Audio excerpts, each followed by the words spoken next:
खूप वर्षापूर्वी व्यवसायात झालेलं नुकसान, नात्यात मिळालेला धोका आणि एका कामात आलेलं अपयश अजून सुद्धा या भूतकाळातील कडू आठवणी अजूनपर्यंत डोक्यातून जात नाहीयेत.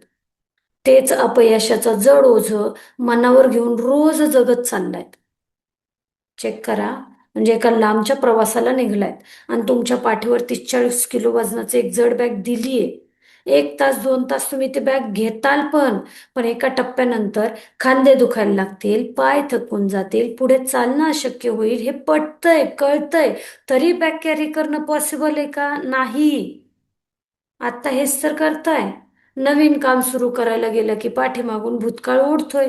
मागच्या वेळेस पण असंच झालं होतं. आत्ताही तू अपयशच होशील.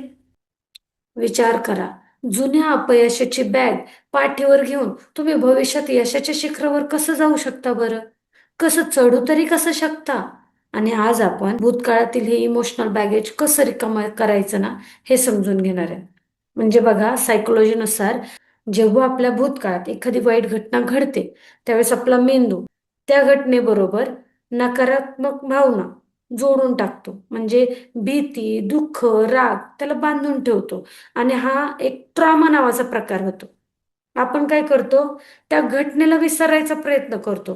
पण ती विसरणे म्हणजे ती गोष्ट गायब होणे असं नाहीये ना. आपल्याला करायचं काय असतं? त्याच्याशी रिलेटेड जी गोष्ट आहे ना ती विसरायची. त्याच्या बाबतीतली नकारात्मकता मेंदूमध्ये जी सबकॉन्शियस माइंडमध्ये साठून राहिली ना ती गडबड करते. म्हणजे आपल्या बाबतीत होतं काय? नवीन संधी जरी आली ना तरी निर्णय घेताना भीती वाटते. लोकांवर विश्वास बसत नाही. आणि नेहमी असं वाटतं की माझ्यासोबत काय वाईटच घडणार आहे, नशीब साथ देणार नाही. बरोबर ना? म्हणजे ज्यावेळेस तुमचा भूतकाळ तुमच्या वर्तमानावरती ताबा मिळवतो ना, समजून जा मनशक्तीची वाट लागलेली आहे.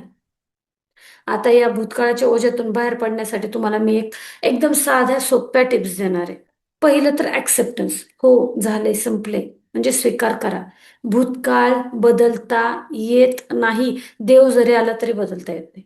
ही सिच्युएशन स्वीकारा, ही वस्तुस्थिती, हे सत्य स्वीकारा. एक डायरी घ्या, एक पेज घ्या, त्याच्यावरती 2 कॉलम लिहा. माझ्यासोबत काय वाईट घडलं, पहिली बाजू. दुसऱ्या बाजूला लिहा, या अपयशाने मला काय शिकवलं. ज्यावेळेस तुम्ही शिकवण बाजूला काढता ना, त्यावेळेस त्या घटनेतला राग, दुःख, त्रास संपून जातं. तुम्ही शिकलात त्याच्यातून. आणि दुसरी गोष्ट म्हणजे लेटर ऑफ रिलीज. म्हणजे ज्या घटनेमुळे, माणसामुळे, भूतकाळामुळे तुम्हाला त्रास झाला होता ना, त्याच्याबद्दल तुमच्या मनात असलेला सगळा राग, दुःख एका कागदावरती लिहून काढा. सगळा कचरा एका कागदावर उतरवा. आजकाल व्हॉट्सअपच्या दुनियेमध्ये व्हॉट्सअपला ऑडिओ मेसेज टाका. तो कागद जाळून टाका. तो व्हॉट्सअपचा मेसेज, ऑडिओ मेसेज डिलीट करून टाका. कागद फाडून फेकून देऊन टाका. जब वी मेट पिक्चर आठवतंय? सेम त्या पद्धतीने. आणि सायकोलॉजिकल सिम्बॉल आहे. म्हणजे आपल्या मेंदूला संदेश जातो, आपल्या मेंदूला मेसेज जातो. हा विषय संपलाय आता, तो लक्षात ठेवण्यासारखाच राहिलेला नाहीये. मित्रांनो, लक्षात ठेवा. कालचा हा दिवस कितीही वाईट गेलेला असला तरी आजचा नवीन सूर्य नवीन संधी घेऊन आलेला असतो. आपल्याला तसं बघायचं तरी असतं. भूतकाळाची बॅग, ते जे बॅगेज आहे खाली ठेवल्याशिवाय तुम्ही पुढचं पाऊल नवीन ताकदीने टाकणं खूप अवघड आहे. तुम्ही आता हे प्रयत्न करून सुद्धा भूतकाळातलं अपयश तुम्हाला अजूनही त्रास देत असेल, बांधून ठेवत असेल, सारखी मनामध्ये भीती आणि शंका येत असेल, तर तुमची मनशक्ती ही धोक्यामध्ये आहे आणि हे ओळखणं खूप गरजेचं आहे. तुमच्या मनातला हा भावनिक ताण नेमकं कोणत्या पातळीवर आहे हे अचूक चेक करण्यासाठी मनशक्ती नेटवर्क मार्फत तुम्हाला एक गुगल फॉर्म मिळेल, ज्याच्यामध्ये 20 प्रश्नांची, सोप्या प्रश्नांची उत्तरं देऊन तुम्ही तुमची मनशक्ती स्कोअर चेक करू शकता. आता तो फॉर्म मिळवण्यासाठी एकतर कमेंट बॉक्स चेक करा, नाही तर ज्यांच्या मार्फत तुम्हाला व्हिडिओ मिळालाय त्यांना कॉन्टॅक्ट करा. तुमची टेस्ट द्या, मनशक्ती चेक करा आणि तुमच्या भूतकाळातले ओझे फेकून तुम्हाला नवीन सुरुवात करावीशी वाटली तर आम्ही तुमच्या सोबत आहोत.